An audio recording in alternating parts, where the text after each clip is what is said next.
पांडे, ये हेमंत जितना सीधा दिखता है उतना सीधा लगता नहीं है। पर सर हमने पता तो किया था, हेमंत के कॉल रिकॉर्ड के हिसाब से उस रात वो अपने घर पर ही था। और तो और आईपी भी चेक किया उसका, वो उस वक्त ऑनलाइन कुछ वीडियोस देख रहा था।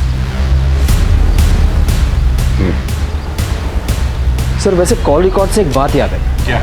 जब मैं कॉल रिकॉर्ड चेक कर रहा था तो उसमें से मुझे एक सर, मेरी बहन नीति के कातिल का कुछ पता चला क्या? ऐसे कैसे कोई घर में घुसकर दीदी को गायब कर सकता है? आप तसल्ली रखिए, हम इन्वेस्टिगेशन कर रहे हैं। ऐसे कैसे तसल्ली रखूं? छोटा सा झगड़ा क्या हो गया? दीदी ने मुझसे बात ही करनी बंद कर दी थी, इसलिए मुझे कुछ पता ही नहीं चला कि यहाँ पे क्या हो रहा है। आप प्लीज हमें बताइए कि पिछले 1-1.5 महीने से नीति का फोन इनएक्टिव क्यों था? इनएक्टिव? सर ऐसे कैसे हो सकता है? दीदी को तो बहुत सारे कॉल आते थे ऑफिस के काम से। हमने उनके ऑफिस में भी पता किया, वो उस दौरान ऑफिस जाती ही नहीं थी। सर दीदी बीमारी तक में ऑफिस मिस नहीं करती थी। सर ये कॉल रिकॉर्ड आपको देखनी चाहिए। उस दिन अगर तुम अपना बर्थडे घर पर मना रहे थे तो तुम्हारे फोन की लोकेशन जंगल में क्यों दिखा रही थी?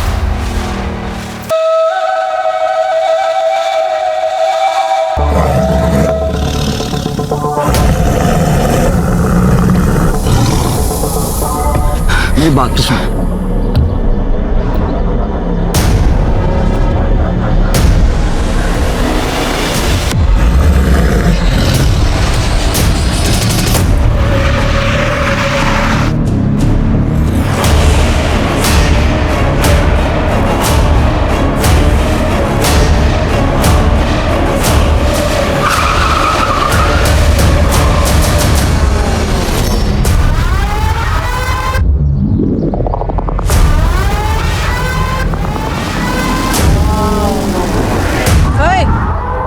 ऐसी हरकत करने की सोचना भी मत, वरना गाड़ी सीधे तेरे ऊपर चढ़ा दूंगी। चल निकल यहाँ से, ये हमारे दोनों के बीच का मामला है।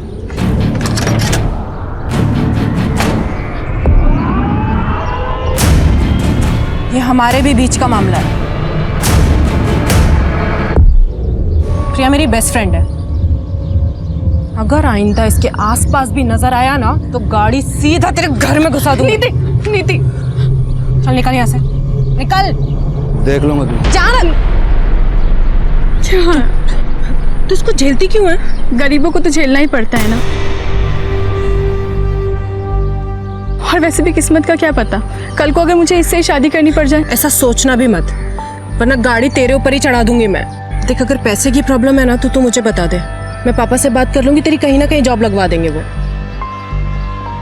वो तो अच्छा हुआ मेरा ड्राइवर आज गुटली मार गया तो मुझे खुद डिलीवरी करने निकलना पड़ा। लड़की होके तू कंपनी चलाती है, डिलीवरी भी खुद ही देने जाती है, इतना सब कुछ तू कर कैसे लेती है? अरे हिम्मत हो तो सब कुछ पॉसिबल है, तू भी कर सकती है। चल तुझे घर छोड़ देती हूँ।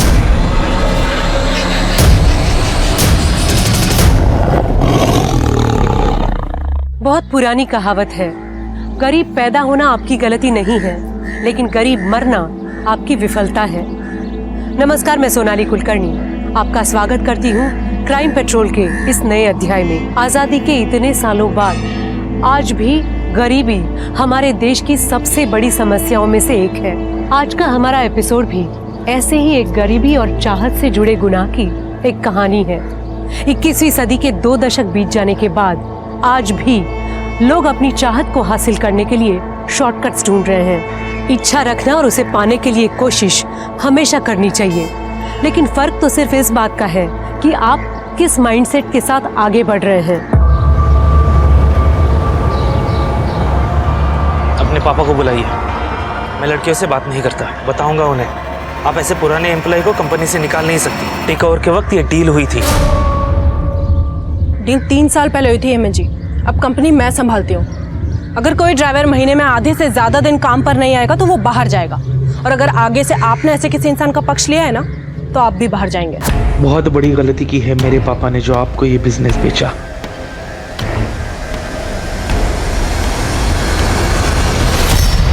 दीदी आपके झगड़े फिर से चालू हो गए। अरे तो क्या करूँ स्वाति, ऐसे लोग ऑफिस आकर लड़कियों को धमकाएंगे, उनको परेशान करेंगे तो ऐसे लोगों को ऐसे ही हैंडल करना पड़ता है। अरे दीदी तो पापा से बात करो ना, आप क्यों झगड़ा करते फिरते हो? नहीं नहीं, पापा को पहले ही 10 टेंशन है फैक्ट्री की। स्वाति मेरी बात सुन, पापा को कुछ भी नहीं बोलेगी, ठीक है? अरे बोला था ना आराम से काम करो।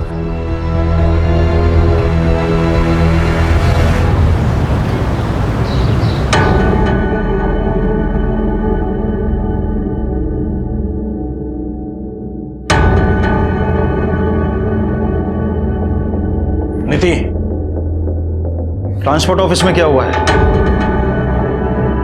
और ये पुराने मालिक का लड़का क्यों आया था? पापा वो ऑफिस आकर अपनी पावर दिखा रहा था तो झाड़ दिया मैंने। बस गार्ड से पिटवाया नहीं? हाँ?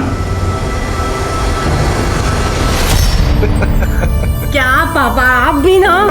अरे मेरा बच्चा, जो तुझे ठीक लगे ना वो कर, किसी से डरने की कोई जरूरत नहीं है। प्रॉफिट डबल कर दिया तूने बिजनेस का। बल्कि मैं तो ये सोच रहा था कि अपनी आयरन फैक्ट्री बंद करके तेरे साथ ट्रांसपोर्ट ऑफिस में बैठ जाता हूँ, बस एक बार तेरी शादी करो। पापा ये शादी अरे रुक ना बेटा, ये देख कुछ फोटोग्राफ्स आए। अरे देख तो सही, इनमें से तेरे बिजनेस के साथ किसी को कोई भी प्रॉब्लम नहीं है। ये लड़के वड़के देखना नहीं होता मुझसे, एंड आई नो आप मेरे लिए जो चुनोगे बेस्ट चुनोगे।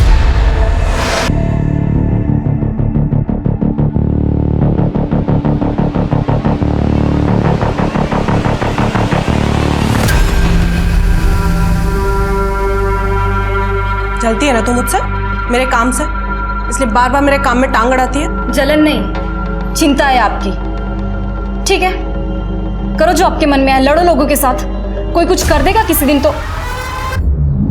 अपना मेकअप का कोर्स करने मुंबई जा, और आइंदा मुझसे बात मत करना।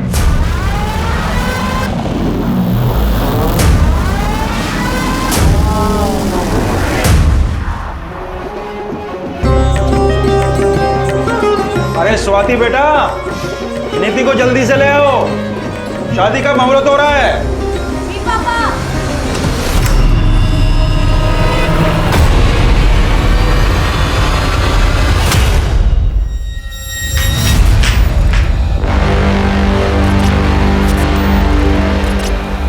प्रिया, आप दीदी को लेके आएंगे प्लीज?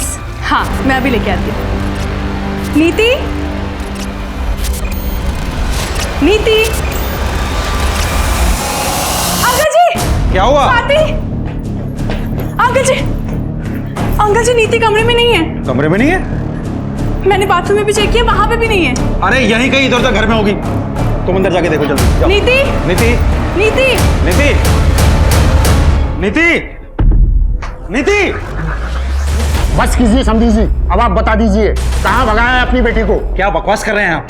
मैं क्यों अपनी बेटी को उसी की शादी से भगाऊंगा? मैं सब समझ चुका हूँ कि आप क्या क्या कर सकते हैं। ये सब किया धरा आपका ही है, या तो आप यहीं बता दीजिए, नहीं तो पुलिस पूछेगी आपसे ये सवाल।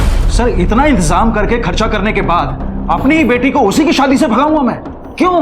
तो फिर निधि शादी के जोड़े में इतने सारे मेहमानों के बीच में से गायब कैसे हो गई? सर मैं बता रहा हूँ आपको, सब कुछ किया धरा इसी आदमी का है। कोई मालदार पार्टी मिल गई होगी इसको, इसलिए मेरे 20 लाख रुपए देने के लिए। क्या 20 लाख? क्या सर वो इसने कहा था कि 20 लाख कैश शादी में देगा। मतलब चीचा को 20 लाख रुपए नहीं मिले इसलिए चीचा रूठ गए, चलिए आपको 20 लाख रुपए दिलाते, लेके जाओ इनको। अरे सर एक मिनट सर कैश है, नीति के कमरे के बाजू वाले कमरे में रखा है सर, लॉकर में। और समझी जी, आप गलत इल्जाम लगा रहे हैं हमारे ऊपर। कैसे बाप है आप? एक और बेटी को बिजनेस शुरू करके देते और फिर दूसरी ओर ये दहेज।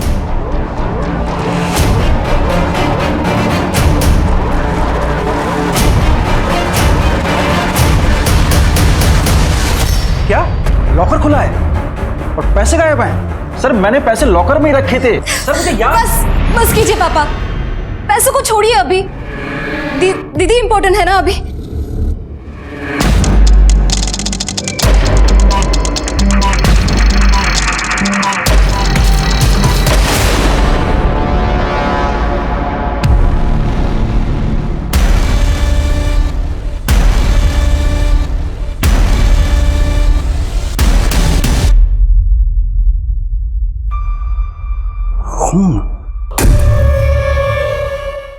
देखिए, नीति बिजनेस करती है और जाहिर है कि बिजनेस में राइवल्स तो होंगे, तो उसका किसी के साथ कोई झगड़ा या फिर किसी पर आपको कोई शक? हेमंत हो सकता है, या फिर वो प्रिया का आशिक अभय। अभय और हेमंत वाली बात तो पुरानी हो गई है। तू ब्यूटी पार्लर के कोर्स के लिए मुंबई चली गई थी, तुझे कुछ नहीं पता है। सर, वो आए दिन नंदू टेरिस पर आ जाता था। नंदू? जी, नीति के लिए उसका रिश्ता आया था। बताया गया था कि वो डॉक्टर है, लेकिन बाद में पता चला कि वो किसी अस्पताल में छोटी सी जॉब करता है, सिर्फ 30,000 रुपए कमाता है। तो मैंने रिश्ता कैंसिल कर दिया। इसी बात को लेकर पूरी फैमिली झगड़ा करने आती थी, और खास करके वो नंदू। तो क्या करता? नीति के पापा उससे बात तक नहीं करने देते थे, इसीलिए एक दफा बात करने के लिए टेरेस के थ्रू गया था। लेकिन इसका ये मतलब नहीं होता ना कि मैं नीति को उठा कर लेके जाऊंगा। मेरे हॉस्पिटल में मेरे बारे में पूछताछ कर लीजिए। आज तक किसी के घर में डाका डालने की नौबत नहीं आई नंदेश शर्मा की।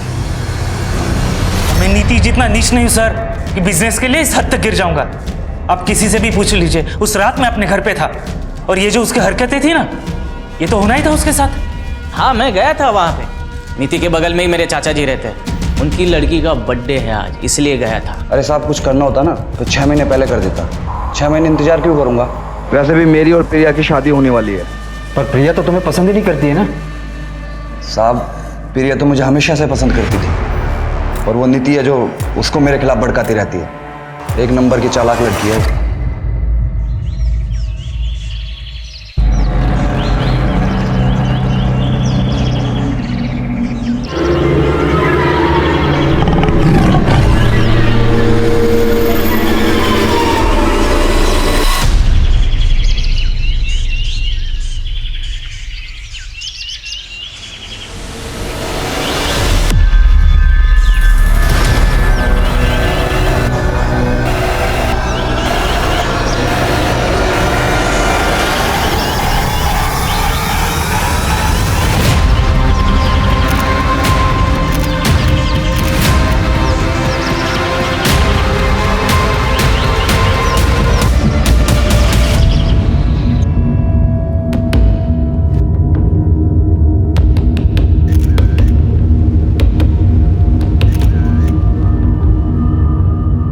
सर, इसकी शादी होने जा रही थी, फिर ये शादी से ही गायब हो गई। फिर किसी ने इसे इतने बेरहमी से मार दिया।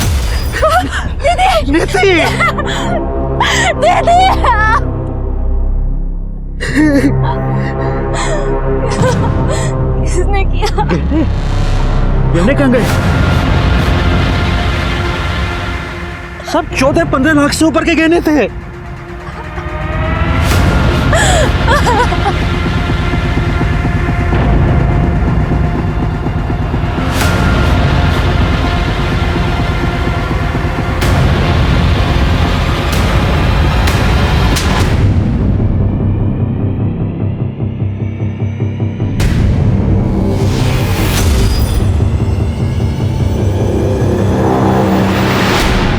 साहब, मालूम है मेरे को, मैं काम पे जाता हूँ और तुम पीछे से किसी और मर्द के साथ गुलछा उड़ाती है।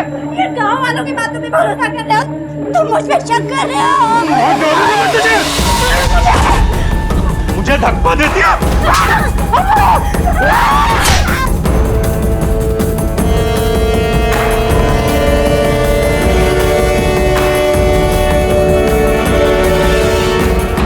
वो आशिक तेरी माँ को मार के भाग गया।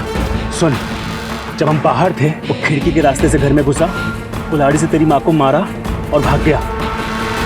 यही बोलेगा तू टेंशन मत ले, मैं सब ठीक कर दूंगा, ठीक है?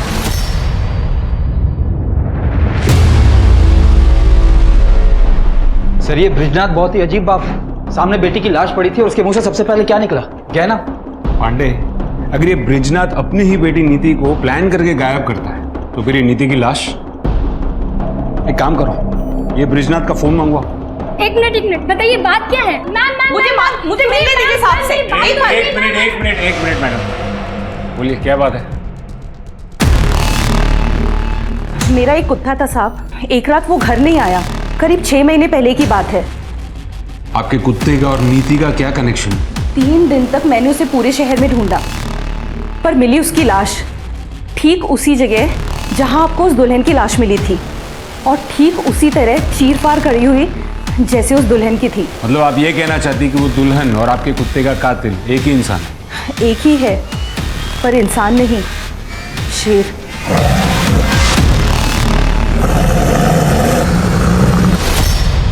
मैडम इस जंगल में सियार तक नहीं है, शेर? मुझे मालूम था आप लोग ऐसे नहीं मानेंगे, इसीलिए। 1 मिनट। जीतू, जीतू, इधर आ।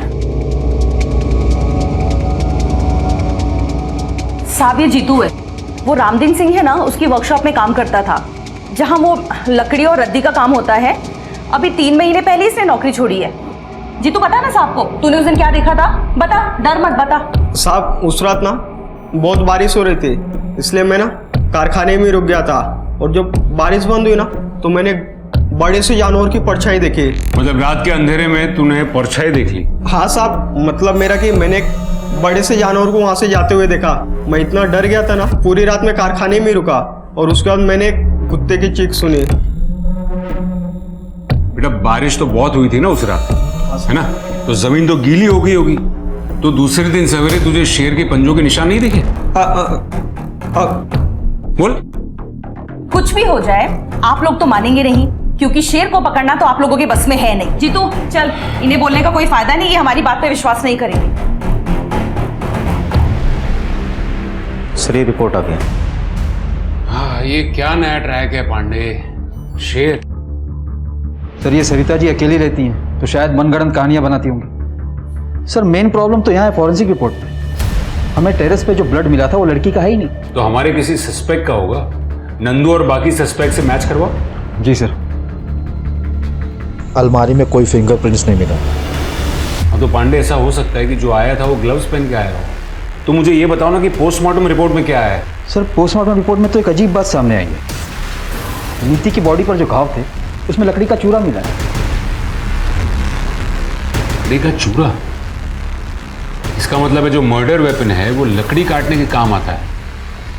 पांडे, ये सरिता जी जो अभी आकर गई वो किसी रामदीन के बारे में बात कर रही थी, जिसकी कुछ लकड़ी काटने की और रद्दी की वर्कशॉप। जी सर। चलो इस रामदीन से मिलकर आते हैं। कमाल करते हैं साहब, डेड बॉडी पे लकड़ी का भूसा मिल गया और आप सीधे हमारे वहां चले आए। हम ये बंद कर, बंद। सिर्फ इसलिए नहीं आए, हम इसलिए भी आए हैं क्योंकि वो बॉडी आपके इस वर्कशॉप से सिर्फ 200 मीटर की दूरी पर मिली है। तो हमारा क्या लेना देना है ब्रिजनाथ की बेटी से साहब? वो सरिता सही कह रही है, ये शेर नहीं किया है। वो दुल्हन को और कौन मारेगा साहब? आप लोग भी ना। आपके वर्कशॉप में इस्तेमाल होने वाले औजार कहाँ है वो? साहब औजार का वो हिसाब हमारा सुपरवाइजर रखता है। हेमंत, हेमंत साहब, हेमंत। हाँ सर। तुम? आप जानते हैं इसे? हाँ। तुम यहाँ क्या कर रहे हो? सुपरवाइजर की नौकरी कर रहा हूँ, और क्या कर रहा हूँ? उस नीति ने बर्बाद जो कर दिया मुझे।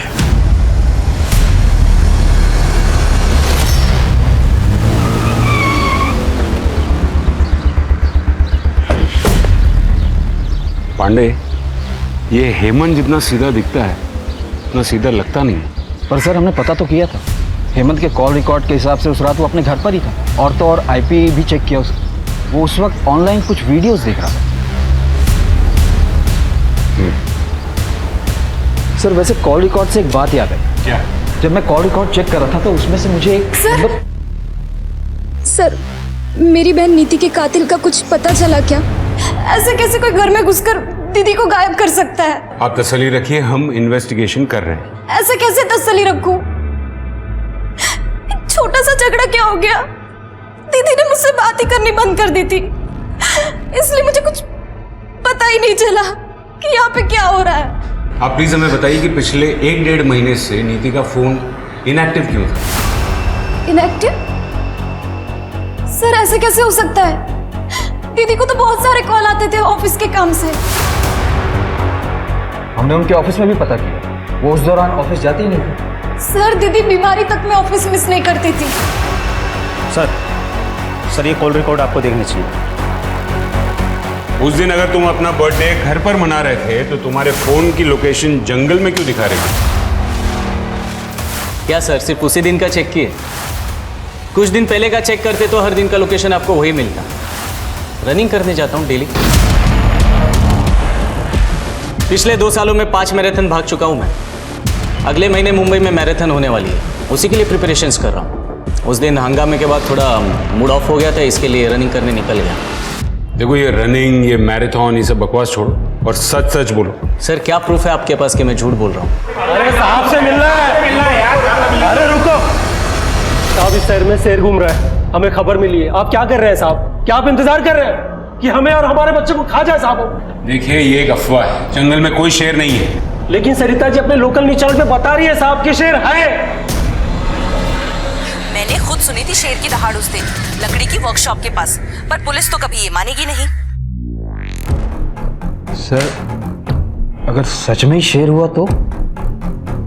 कमाल कर रहे हो पांडे, मतलब 10 साल से शेर उस जंगल में है और अब अचानक उसे भूख लगी। पांडे मुझे टेंशन तो इन लोगों की हो रही है।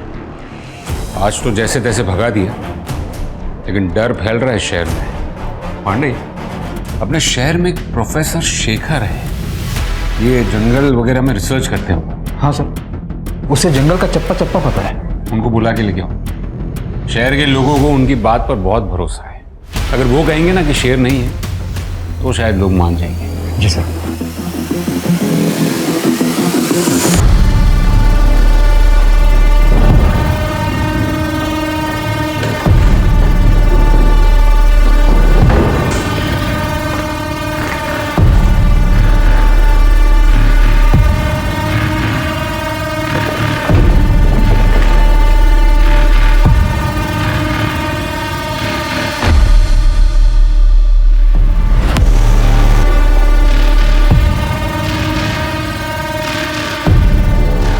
मेहनत से बिजनेस सेटल किया है। घर के काम नहीं कर पाऊंगी, ऑफिस जाना पड़ता है रोज। घर के काम के लिए तो काम वाली बाई आ जाएगी। बिजनेस आपका पैशन है, वो ज्यादा इंपॉर्टेंट है। ये सब बातें आप सिर्फ मुझे इम्प्रेस करने के लिए तो नहीं कह रहे? वो जानने के लिए तो आपको शादी करनी पड़ेगी।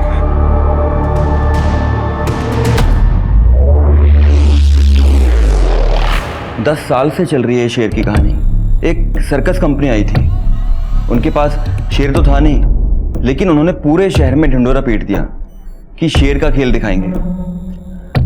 और इवेंट वाले दिन उन्होंने कह दिया कि शेर जंगल में भाग गया। तब से लोगों को लगता है कि जंगल में शेर है। प्रोफेसर साहब, अगर जंगल में शेर नहीं है तो फिर ऐसा कौन सा जानवर है जो इंसान की जान ले सकता है? सर ऐसा कुछ भी नहीं है। इतने सालों से मैं पेड़ों की गैर कानूनी कटाई के खिलाफ लड़ाई लड़ रहा हूँ और इसीलिए इस जंगल का चप्पा चप्पा जानता हूँ मैं। और जितना मैं लोगों को समझाने की कोशिश करता हूँ कि जंगल में कोई शेर नहीं है, उतना ही मेरी बुआ लोगों को आकर बोलती है कि इस जंगल में शेर है, शेर है। बुआ? हाँ सर, सरिता जी मेरी बुआ हैं। वो मेरी बात समझती ही नहीं है। लेकिन खैर, अगर आप कह रहे हैं तो मैं पूरी कोशिश करूँगा कि लोगों को समझा पाऊँ।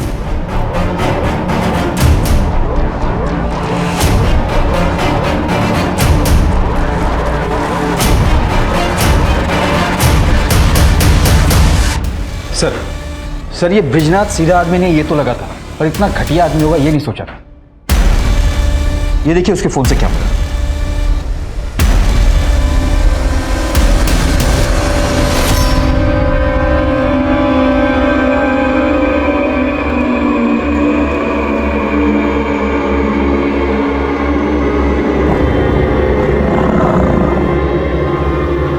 कौन है?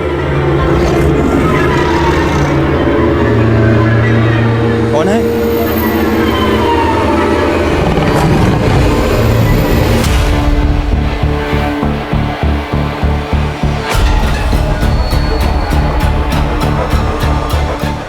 सर मैं क्यों अपनी बेटी की ऐसी फोटोग्राफ्स लूंगा? ये फोटोज देखकर साफ साफ पता चल रहा है कि नीति ने खुद में फोटो नहीं खींची, किसी और ने खींची। और ये फोन किसका है? आपका। ये फोटोज आपके फोन से मिली। अब आप मुझे बताइए कि आपने नीति की ऐसी फोटोज क्यों खींची? सर मुझे नहीं पता कि ये फोटोग्राफ्स मेरे इस फोन में कैसे आए। और सर आप मेरी बेटी के कातिल को और उस आदमी को क्यों नहीं ढूंढ रहे हैं जिसने मेरे सारे पैसे और मेरे सारे गहने चुराए हैं? कौन है? अरे कौन है वहां? फिर से आ गए ना तुम लोग यहाँ पेड़ काटने के लिए?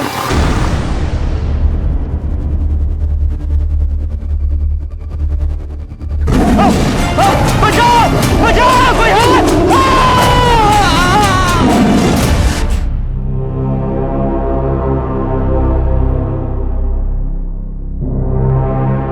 ऐसा क्या दिख रही है? आपने सच में दीदी के साथ कुछ किया तो नहीं ना? शादी के कुछ हफ्ते पहले से दीदी का फोन क्यों बंद था?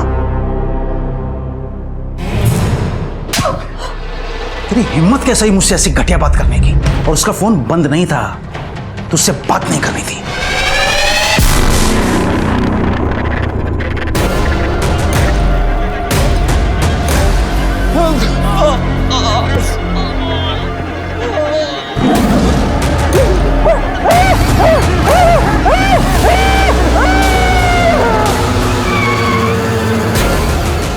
पांडे, ये ब्रिजनाथ के बारे में A to Z सब पता करो, पूरी कुंडली निकालो उसकी। जी सर।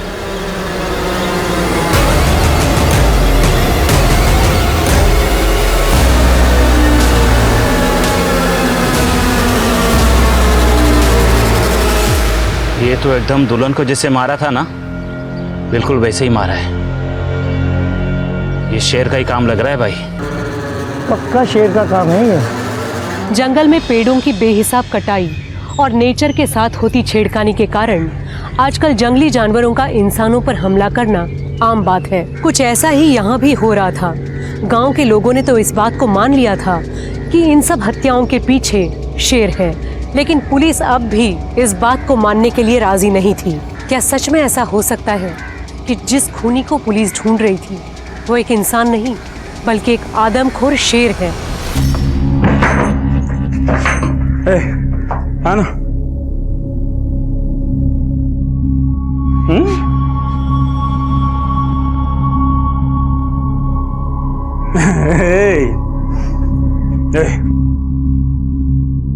तेरे को बोला था ना, सब ठीक कर दूंगा मैं। एक बार फिर से अपना घर बस रहा है। ये तेरे माँ जैसी नहीं है, बहुत ख्याल रखेगी तेरा। है चल जा बाहर खेल, है चल, और दरवाजा बंद कर लेना। हाँ हाँ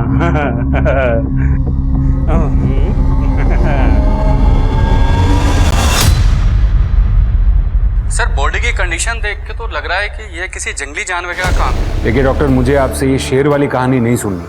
मुझे ये बताइए, अगर किसी इंसान ने मारा हो तो कैसे मारा होगा? तो सर, उसके लिए दो हथियारों का इस्तेमाल एक ही साथ हुआ है। एक कुछ हथौड़ी जैसा और दूसरा धारदार औजार। ठीक है सर, दुल्हन की बॉडी पर से जेवर गायब थे। अब ये काम शेर का तो नहीं हो सकता ना? पर सर, शेखर की बॉडी पर ना जेवर थे ना पैसे, फिर कोई आदमी उसे क्यों मारेगा? सर, कहीं सच में कोई शेर तो नहीं जो जंगल से नदी पार करके इस तरफ आया हो? पांडे, नदी के पार जंगल नहीं गांव है, और फोकस शेर पे नहीं इस पे करो। 3 साल पहले शेखर ने रामदीन के खिलाफ इलीगल पेड़ की कटिंग को लेकर कंप्लेंट दर्ज की थी। मतलब रामदीन के पास शेखर को मारने का मोटिव था, लेकिन उसने अपने वर्कशॉप के पास ही क्यों मारा? सवाल ये नहीं है पांडे, सवाल ये है कि रामदीन ने शेखर को मारने में 3 साल क्यों लगा दिए?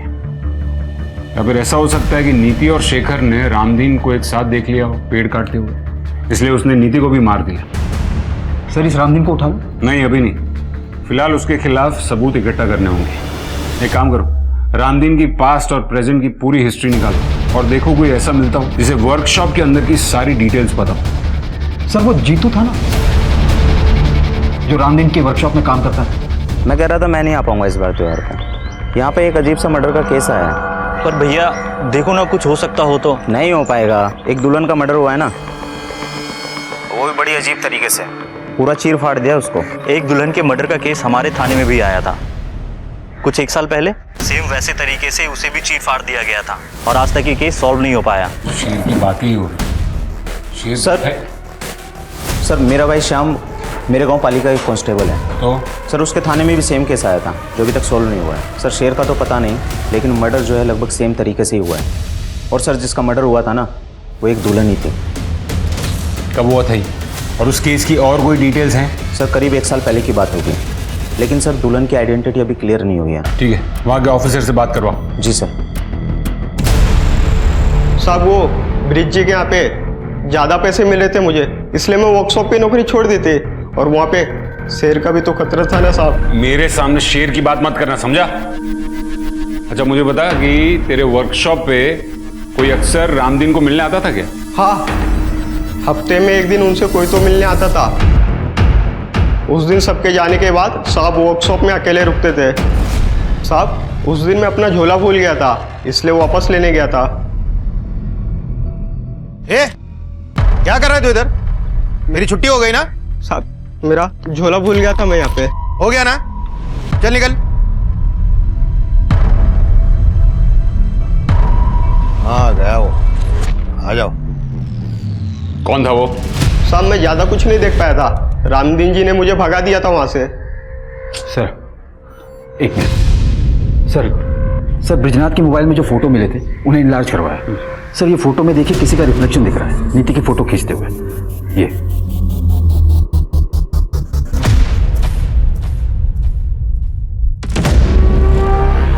सर ये तो सुलभा है। सुलभा? हमारी नौकरानी। सुलभा, सुलभा! जी साहब। तो तुमने खींची थी ये इतनी वाहियात फोटोग्राफ नीति की? साहब हम तो नौकर हैं, मालकिन ने कहा था ऐसे फोटो खींचने को। दीदी ये लीजिए। दीदी जल्दी कीजिए, साहब ने देख लिया तो मुसीबत हो जाएगी। एक मिनट चलिए। हाँ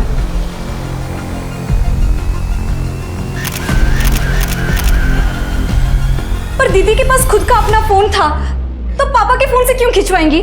मालिक ने 1.5 महीने पहले फोन छीन लिया था। छीन लिया था? ये घर में क्या चल रहा था पापा? कुछ नहीं चल रहा था। मैं आपकी थोड़ी मदद कर देता हूँ। यहाँ आने से पहले हमने आपके सारे अकाउंट्स चेक किए। पिछले कुछ महीनों में क्रेडिट कार्ड से काफी शॉपिंग की है आपने। Fridge, TV, washing machine. अरे पर किसके लिए? घर में ऐसा कुछ नया तो आया नहीं है। आपके घर के लिए नहीं, इन सारी चीजों की डिलीवरी प्रिया के घर पे हुई थी। प्रिया नीति की दोस्त। अब आप कुछ बताएंगे या फिर बाकी की कहानी मैं प्रिया से पूछ लूं? क्या करती सर, घर में खाने तक को पैसे नहीं थे और फिर ब्रिज जी मुझे मिले। नीति ने मुझे बताया तुम्हारे बारे में। मैं मदद कर सकता हूँ तुम्हारी, लेकिन बदले में तुम्हें भी तो कुछ करना पड़ेगा।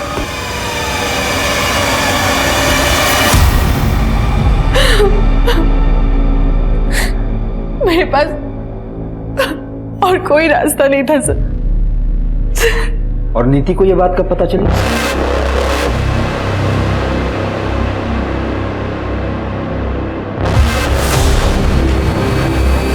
पापा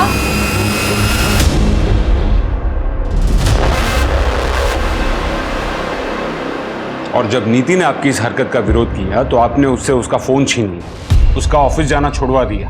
वो अपने बाप से बदतमीजी कैसे कर सकती थी?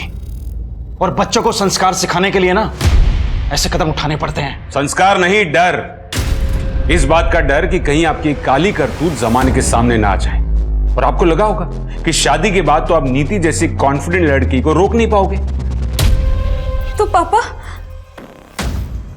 आपने दीदी को, इसलिए शादी वाले दिन भी आप सब प्रिपरेशन छोड़ के आधे घंटे के लिए कहीं चले गए थे और आते ही आपने दीदी को बुलाने के लिए कहा था। फूल लाने के लिए गया था, पंडित जी ने अचानक से फूल लाने के लिए बोल दिया था। तो आपने अपनी प्रिया को कहा होगा कुछ करने के लिए। नहीं, ब्रिज जी ने मुझे कुछ नहीं कहा था। नीति मुझसे नफरत करने लगी थी। कई बार तो उसने मुझे थप्पड़ भी मारा था, लेकिन मैंने उसे कुछ भी नहीं कहा और कहती थी किस मुंह से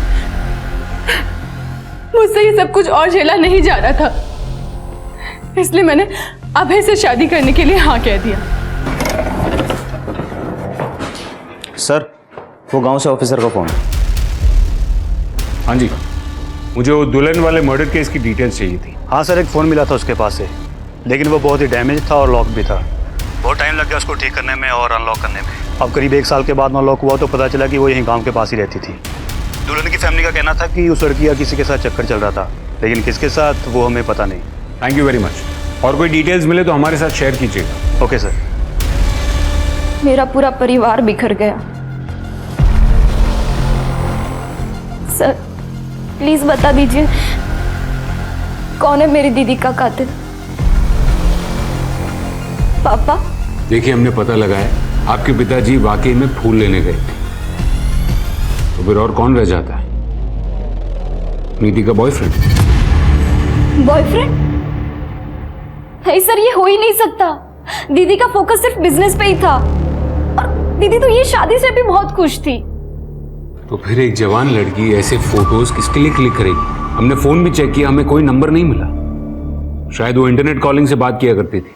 और इस केस में ये पॉसिबल है कि घर से चोरी नीति ने या फिर नीति और उसके बॉयफ्रेंड ने मिलकर की थी। पैसे दीदी ने नहीं चुराए थे, मैंने चुराए थे।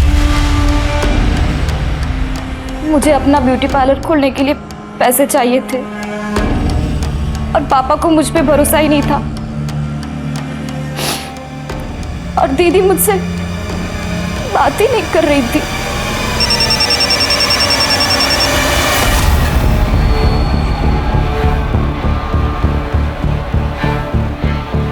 सर, माधुरी के बॉयफ्रेंड का पता चल गया है।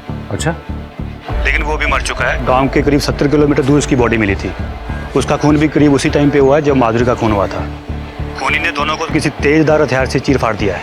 कमाल है, 3 खून और वो भी एक ही तरीके से। कोई सरफिरा खूनी घूम रहा है शहर में। मैं तुम्हें फोन करता हूँ। क्या हो रहा है यहाँ पर?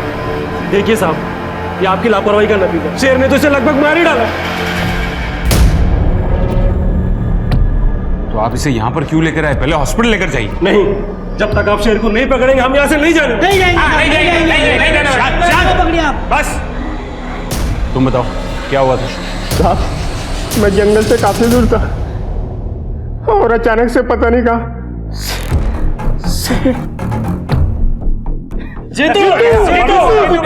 देखिए, आप लोग विश्वास रखिए, हम आज के आज ही जंगल विभाग से बात करेंगे, लेकिन आप प्लीज इसे पहले हॉस्पिटल लेकर जाइए। पांडे जी साहब। 2-4 लोग गांव के मरेंगे नहीं ना जब तक।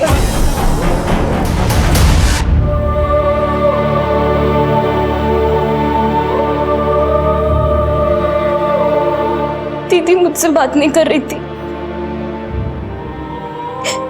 तो मैंने क्यों कोशिश नहीं की उनसे बात करने की। दीदी इतनी मुसीबत में थी, उनको मेरे साथ की जरूरत थी और मैं इतनी सेल्फिश हूं कि सिर्फ अपने सपनों के पीछे दौड़ती रही। अगर मैं दीदी के साथ होती तो आज दीदी मेरे साथ थी। मेरे रहते हुए घर मर्द को देखती है तू? छोड़ मुझे, तू क्या खरीद के लाया है मुझे? सबको बता दूंगी कि तूने अपनी पहली बीवी को कैसे मारा है। पूरी दुनिया को बताएगी। 4 दिन हुए नहीं, इतना लगा हो गया। मैं तेरा बाप दिन रात कोशिश करता हूँ सब कुछ ठीक हो जाए और तू उसकी मदद कर रहा है।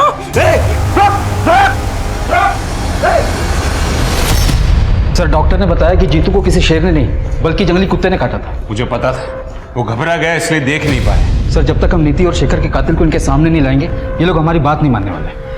सर, वो रामदीन के बारे में पता करने के लिए बोला था ना सर आप? सर, पता लगा कि वो भी मेरे गांव पाली से है।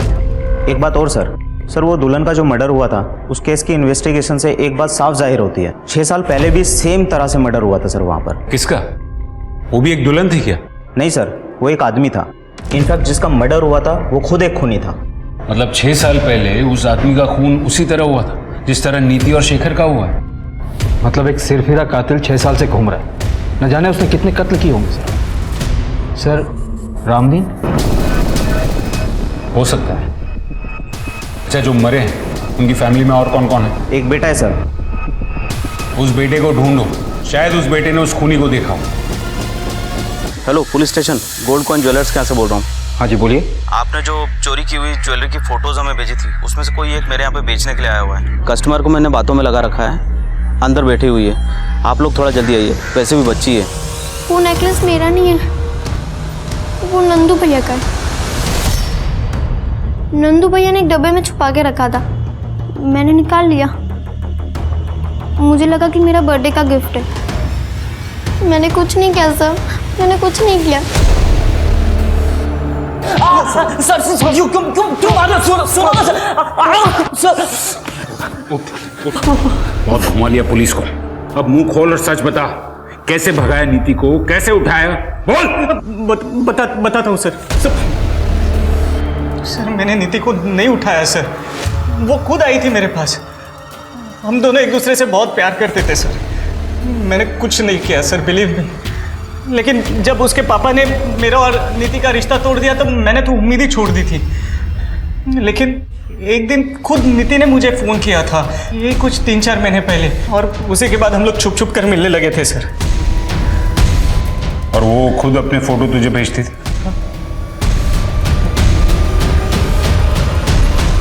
जी सर, बॉयफ्रेंड था मैं उसका।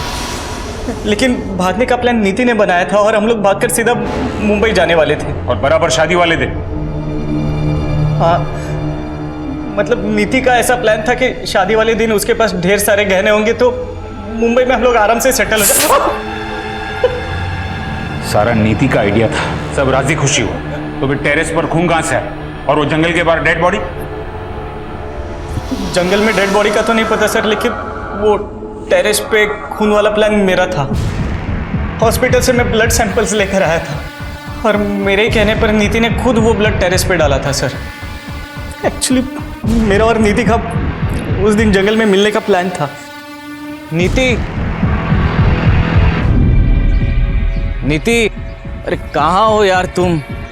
नीति, नीति तो नहीं मिली, लेकिन उधर झाड़ियों में उसका पड़ा हुआ नेकलेस मिला सर।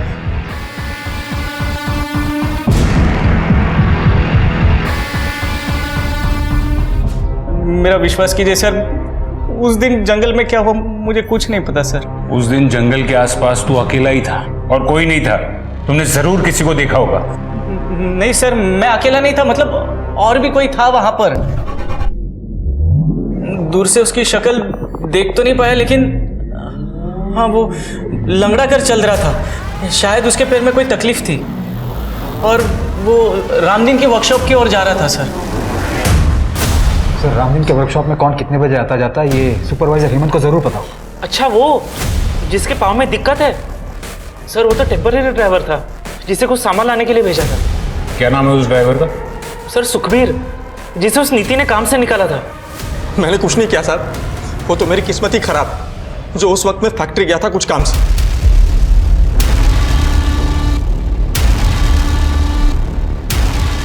ये ब्रेसलेट तुम्हारा है? हाँ साहब। नया लिया? हाँ साहब। पुराना कहाँ है? पुराना मैं दिखाता हूँ। ये तुम्हारा ही है ना?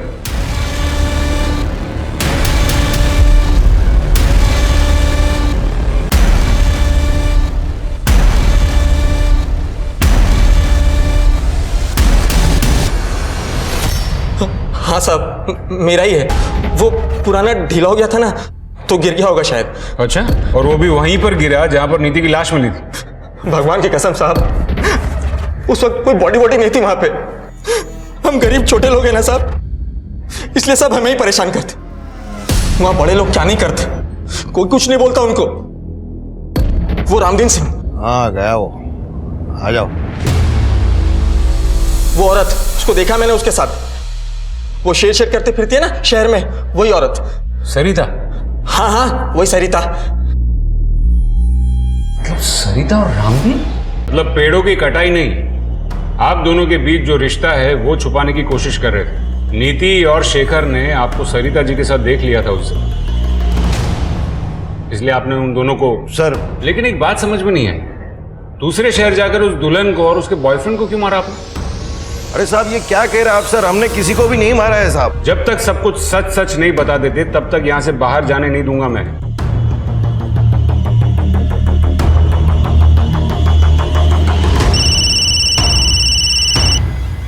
हाँ गुप्ता, बोलो। सर, उस बच्चे का पता किया है हमने यहाँ से। सर, उसके हिसाब से वो बच्चा करीबन 1 साल पहले इसी कंस्ट्रक्शन साइट पे काम कर रहा था, लेकिन अभी वो यहाँ काम नहीं कर रहा है। लेकिन सर, एक बात और पता चली है, वो दुल्हन माधुरी जिसका मर्डर हुआ था वो यहीं आसपास किसी स्कूल में काम करती थी। और सर, उस बच्चे का घर भी इसी स्कूल के आसपास ही है। तो क्या इस माधुरी का उस बच्चे के साथ कोई कनेक्शन, या फिर उसके बाप के साथ कोई कनेक्शन? सर, इतना तो नहीं पता, पर यहाँ पे एक गार्ड है, उसने बताया कि वो उस बच्चे को जानता था जब वो बच्चा यहाँ काम किया करता था। गुप्ता, मैं एक काम करता हूँ, यहाँ डिस्ट्रिक्ट से एक स्केच आर्टिस्ट भिजवा रहा हूँ, उसका स्केच निकलवाओ। Right sir.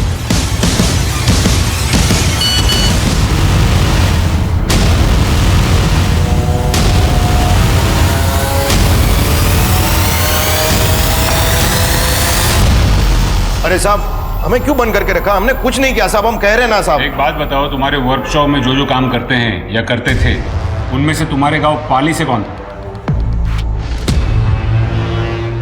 यही है वो? हाँ सर, यही है वो।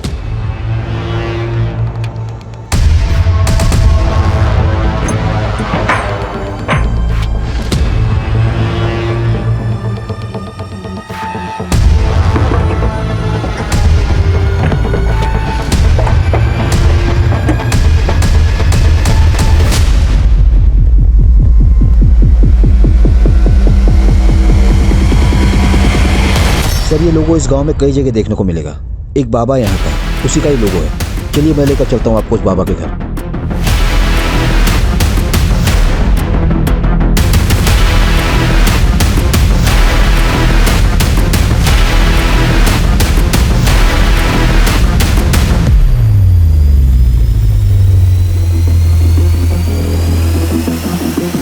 तुझे रामदीन ने इसीलिए काम पे रखा था ना, क्योंकि तू उसके गांव से?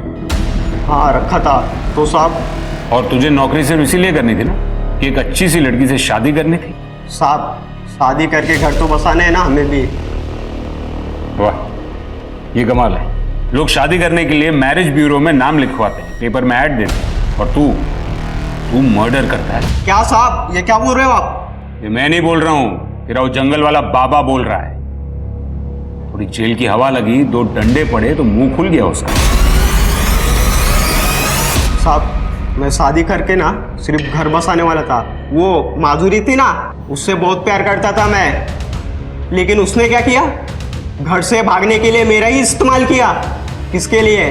उस फालतू लड़के के लिए। मार दिया उसे।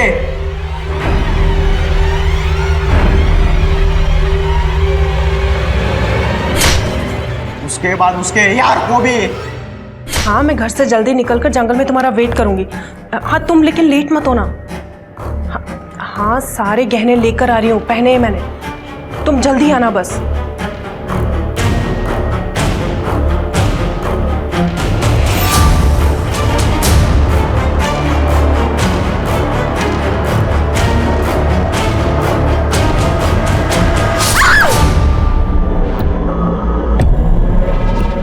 नीति ने क्या किया था? उसको क्यों मारा? बाबा ने कहा बलि दो, सफलता मिलेगी। फिर बाबा ने मुझे बताया कुछ पाने के लिए बलिदान देना पड़ता है, बलि देनी पड़ती है। एक जानवर, एक लड़की को मारकर तुझे सफलता मिलती, और शेखर उसकी बलि क्यों दी?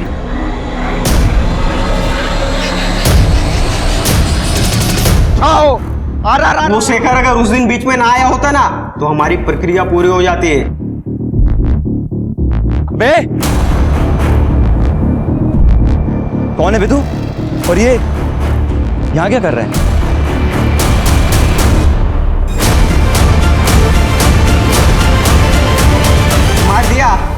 मार दिया उसको भी। और तेरे माँ बाप, उनको क्यों मारा? मेरी माँ को मेरे बाप ने मारा। वो जो कुछ भी बोलते थे मेरी माँ के बारे में, उनके आशिक के बारे में, सब कुछ झूठ था, सब गलत था। और ये दुनिया वाले उनकी झूठ को सच मानते थे। मगर मैं समझ गया था उस आदमी को, इसलिए मैंने उसको कुल्हाड़ी से मार दिया था। अब चिंता करने की कोई बात नहीं, बाबा ने मेरा शुद्धिकरण करवा दिया है। अब मैं शादी कर सकता हूँ, अपना घर बसा सकता हूँ। तेरा शुद्धिकरण तो बेटा अब हम करेंगे, और तेरा घर है ना, ये जेल में बसाएंगे। किसी चीज की बेहिसाब चाहत इंसान को गुनाह के रास्ते पर ले जा सकती है। चाहत पागलपन ना बने, इसके लिए हमें ये मालूम होना चाहिए कि हमें कब खुद को रोकना है। जीतू जैसे भोले और महत्वाकांक्षी इंसान की तलाश ऐसे ढोंगी बाबा को हमेशा होती है। वो उनके आसान टारगेट होते हैं। बाबा ने अपने लालच के लिए एक मासूम से बच्चे को एक बेरहम कातिल बना दिया। शादी करने के लिए उसके पागलपन का इस्तेमाल किया। वैसे कहते हैं ना, बच्चे कच्चे घड़े की तरह होते हैं, जिन्हें माँ बाप अपनी परवरिश से सही ढांचे में डालते हैं। इसी तरह देखा जाए तो मासूम जीतू से कातिल जीतू तक के सफर की शुरुआत तो उसके बचपन में ही हो गई थी। अगर समय रहते जीतू के माँ बाप जान गए होते कि उनके आपसी झगड़े का उनके बच्चे पर क्या असर पड़ रहा है, तो आज जीतू सलाखों के पीछे नहीं होता। माँ बाप बन जाना अलग बात है और जिम्मेदार माँ बाप बनना अलग। अब मैं सोनाली कुलकर्णी आपसे विदा लेती हूँ। फिर मिलेंगे क्राइम पेट्रोल सतर्क में एक ऐसे ही चौंका देने वाले केस के साथ। तब तक अपना और अपनों का ख्याल रखिए। आप जानते हैं हम सब एक मुश्किल दौर से गुजर रहे हैं। कृपया मास्क पहने, समय समय पर हाथ धोते रहें और उचित दूरी बनाए रखें। देखते रहिए क्राइम पेट्रोल सतर्क। जय हिंद।